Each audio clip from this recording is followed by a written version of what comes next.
আসসালামু আলাইকুম। সামনে যে জিনিসটা দেখতে পাচ্ছেন এইটা আসলে কি? এইটা হচ্ছে কবুতরের একটি মহা ওষুধের মতো কাজ করে, ন্যাচারাল। এটা হচ্ছে ডিমের খোসা। ডিমের খোসা কেন কবুতরকে খাওয়াবেন? আমি আপনাদেরকে একটা কথা বলছি।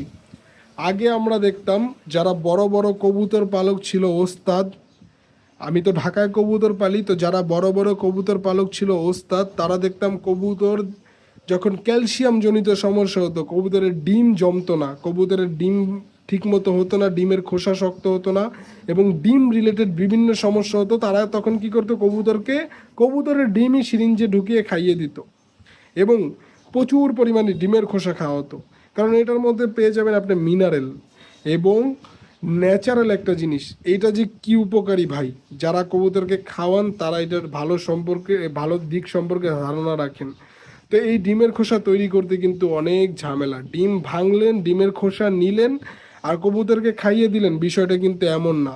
ডিমের খোসাটাকে প্রসেসিং করতে হয়। তো আমাদের অনেক ভাই আছেন যারা এই ডিমের খোসাটা প্রসেসিং সম্পর্কে কোনো ধারণা রাখেন না, কিভাবে প্রসেসিং করবেন, কিভাবে কি করবেন। এই ডিমের খোসাটা প্রসেসিং করা কিন্তু অত্যন্ত ঝামেলাযুক্ত একটি কাজ। এটাকে অনেক দিন রোদে শুকাতে হয়, ঝরঝরে করতে হয়।